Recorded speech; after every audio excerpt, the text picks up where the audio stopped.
Are you a leader who dreads performance review season, or maybe you're someone who gets completely overwhelmed and bogged down by all of the paperwork and all of the minutia around performance reviews?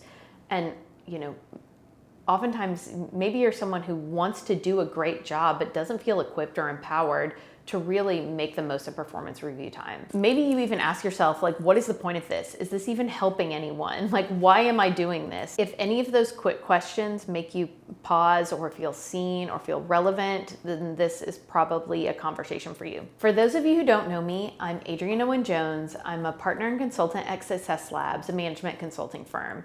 We focus on building better leaders, teams, and organizations. And I've worked with everything from leaders at Fortune 500 companies down to single owner LLCs. But the same problems persist across all of those types of businesses. In this video, we're going to talk about why this problem persists, where people really get stuck, and what needs to change in order to make sure that performance reviews work for the organization and the people in it.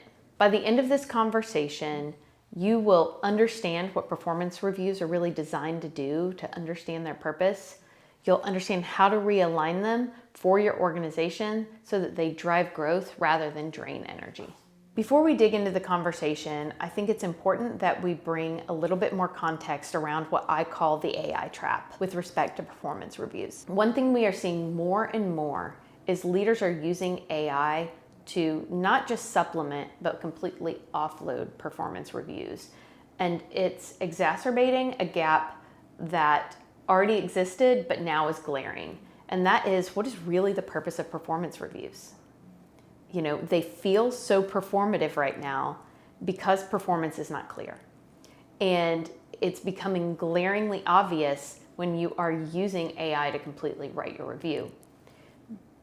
Is the purpose of a performance review compliant? And what I mean by that is it a paper trail for HR? Or is the purpose of it to truly develop the potential of your employees and your staff? And getting really clear with yourself and your organization on what your performance reviews are all about is step number one. And so if this is just a compliance paper trail, let's call it that. Let's say it, let's make it clear. But that means you need to be really intentional about how you are using AI in your performance review process, because this could be later legal justification for employment decisions that you're making. And so organizations need to get serious about guidelines for real-time documentation and around expectations for how teams are leveraging AI to prepare their performance reviews.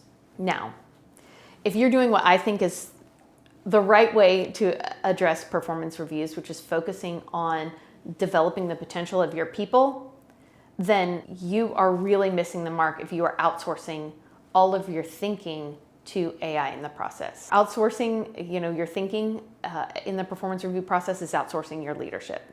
So what does a really effective performance review look like? Number one, it starts with conversations throughout the year.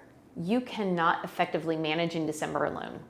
So you should be having conversations throughout the year if you are looking to really develop the potential of your employees. But in that performance conversation, it should not just be vague feedback. You want to be focused on competencies or clear skills that directly relate to the job at hand. And those should be transparent to the employee. They should understand how they're being managed, what skills they're expected to have, and even what values they're expected to demonstrate within the company.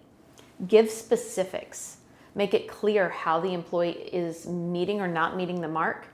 And then the next step that often gets lost is you build a plan. A performance review without a plan for improvement is just demoralizing.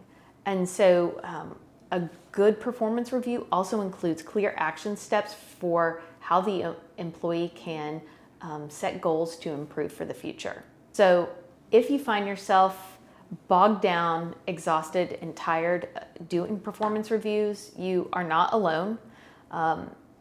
Ask yourself, confirm with your team, is this an HR and compliance issue? If so, I encourage you to do the bare minimum. Get what is done legally necessary and get it off of your plate. But I would suggest to you that your teams deserve better.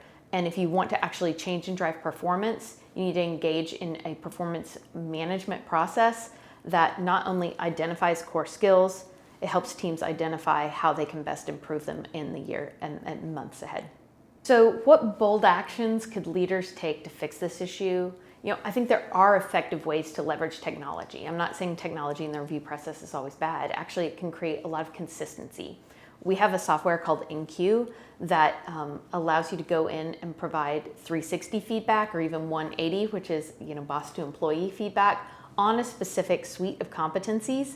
And then you can build an action plan together, a development plan that sets clear goals for the employee with specific steps they can take to achieve those goals. And then from there, you want to check in. You want to make sure that you are driving the plan forward throughout the year rather than waiting until the next December and just hoping that things have changed. 2026 demands leaders who use their judgment and work with technology. Transparency about the process and clarity about the process and its purpose is really the first step towards building trust and delivering results with your team. This conversation is part of a broader focus on people strategy during 2026. If this resonated with you or you have additional questions, let's talk. So in this video, we're going to talk about why this is a problem, where people are getting stuck, and what really needs to change to make performance reviews a less painful period throughout the year.